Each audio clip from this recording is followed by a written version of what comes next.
This LG 86-inch TV is absolutely amazing if you want to play video games. There are some cons about this TV that I do want to go over, but firstly, let's go over the specs and things that you kind of need to know before actually purchasing the TV, my thoughts on it, etc. The actual TV itself has a A7 Gen 5 AI processor in this, which is honestly my favorite thing about it because I like older nostalgic type of video games from the Super Nintendo, the Sega Genesis. I also like some older movies, and then there are consoles like the PS3 and the PS4 that were not only not 4K, but they were also 4K 30 FPS and 1080p 30 FPS, which this TV has an awesome feature for those lower frame rate titles, which we are going to be going over in a moment here. So it upscales these to basically near 4K quality, kind of like what the PS4 Pro ended up doing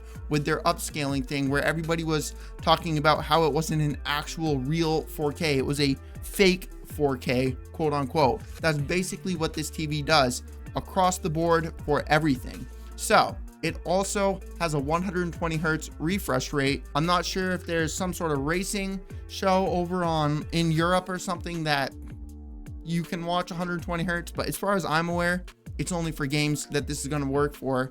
So the thing about the gaming with this is that I know for FPS games, you're not going to really want a TV. Monitor has 1 millisecond response time. Yes, I get that. But this TV, I'm pretty sure has an 8 millisecond response time. And if we base that off of like Samsung's TVs that have a ridiculous, there's a reason I got this over Samsung and Sony. So Sony's a different story, which we are going to be going over here in a little bit. Samsung, at least, there's a reason I got this over a Samsung TV. Sony's TV is better. But we're also talking about a huge margin between how we're going to be draining our wallets, okay? So keep that in mind. So anyways, 8 millisecond response, or 8 milliseconds, 8 millisecond delay, whatever. I think you guys know what I'm talking about. So like monitors have 1 millisecond delay, like from pressing a button, and then TVs usually have like between 10 and, depending on which one you get, 10 and 30. Samsung is about 15 for their 86-inch TV, and then like the lower end TVs like Hisense, On, Vizio, and stuff of that nature, those are like a ridiculous like 20 something. So like the delay on those, obviously no, you're not going to want to be playing games on those. But as far as I'm concerned, LG takes a massive win when it comes to gaming on their TV. So the picture quality on this is amazing. It has accurate colors, it has deep blacks, and then the HDR Sport is decent, but this does have an IPS panel, so it is limited to what it can actually do like with HDR. So you know, it doesn't get as bright as some of the higher end TVs on the market from Sony and Samsung, and even LG's higher end stuff. The sound quality on this TV is great. It's crisp, it sounds good, but I know for a fact that people that are getting a TV this big, a good chunk and a good percentage of the people that are buying this TV are getting it for a home theater. And if you're doing that, you are going to want to get a soundbar or some sort of a surround sound system, because even though the speakers are incredible, I don't have a sound bar over there, I don't have a surround sound over there. I love watching movies on this. I play games straight off of this TV. I don't even use a headset. So, and again, I'm not competitive. I don't really care for competitive stuff. So my point in saying that, dude, is like the speakers on this sound good, but theater, they're not theater quality, right? So you're gonna want to get some sort of a subwoofer for those big explosions in you know, action movies and stuff like that. So the smart TV platform is webOS 22, which to be honest is pretty neat, because you can literally use this TV like a full-blown computer, and it works really good. The speed of this thing we're gonna go over in a little bit as well. Let's actually go over the speed now. So when I first got this TV, I thought that I was actually putting it to sleep. I didn't realize I was actually turning it off and actually turning it on. So I Googled it and I couldn't find anything online. So I called LG and I'm like, how do I put the TV to sleep? How do I actually turn the TV off? Because I'm just putting it to sleep. It's literally like boom, off, boom, on, like instant. So the TV is extremely quick to do everything that you want it to do. So anyways, now that we went over all the good stuff, the stuff you kind of need to know, let's go over the stuff that I do not like about this TV. The first thing is the settings, okay?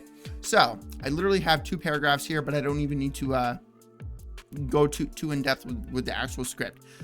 The settings on this TV are not bad, but basically every single AI feature that this TV actually offers is enabled. And the problem with this is that there is a motion feature in the settings that basically takes 24 FPS, 30 FPS, even 60 FPS, and it increases it. Well, so it takes 30 and pushes it to 60. It takes 24 and pushes it to 60. It takes 60 and pushes it to 120. So for gaming, that's awesome. And don't get me wrong, if that's what you're getting this for, then you can go ahead and leave that enabled, or you can create a profile where one of your profiles can actually have that enabled. But for movies, I did not realize that this was actually on the TV. So I was watching Jack Ryan on Amazon Prime Video, and I thought it was recorded in 60 FPS, and it just looks so awkward.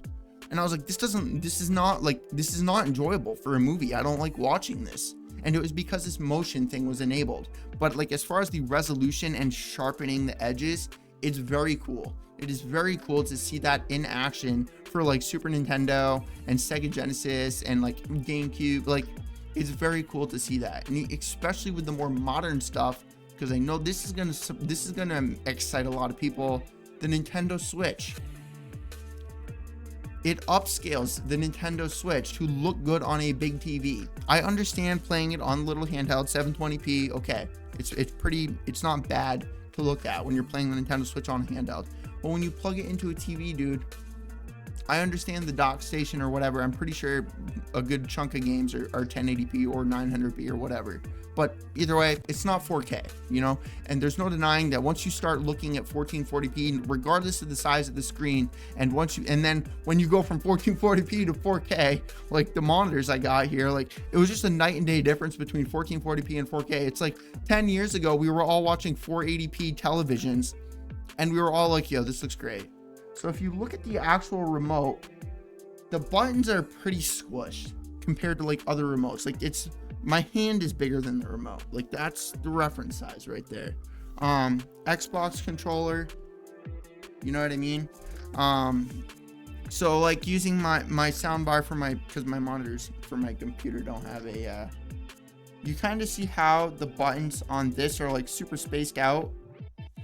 And then they're like, it's like obvious where the button is here, and how these are oval, and how this is round, and this is bigger round. You know what I mean? They're like different shapes and stuff.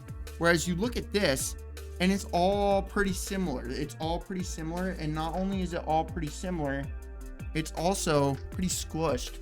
So like I kept hitting the back button, I kept hitting the Disney Plus button, I kept hitting the LG channel button, I kept hitting whatever, this button. I kept like hitting the wrong buttons because they all kind of feel the same, and they're all in a very like squished in similar area. Literally use this as a full-blown computer, and you have a camera plugged into your TV, and you do some Zoom call, you can literally have like 100 people on your screen, and the TV like does that itself. That's pretty neat. It has a lot of really cool features, like AI features, and just like computer type features that you very rarely see on a TV, which is really neat to see. You know what I mean? Like, it's pretty cool to have a TV basically be a computer. When I compare this to like my Sony TV in my bedroom, keep in mind that's literally like 4 times the amount, okay?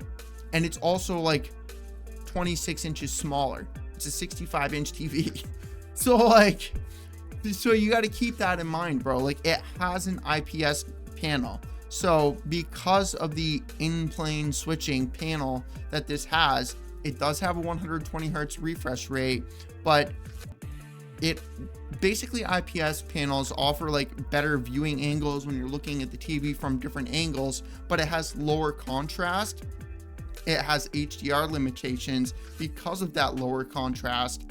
And then it also has some backlight bleeding, if you really want to be that nitpicky about a TV that you're literally the only time you're ever going to notice that backlight, like basically near all black screen. It's okay, actually, so it looked like phone.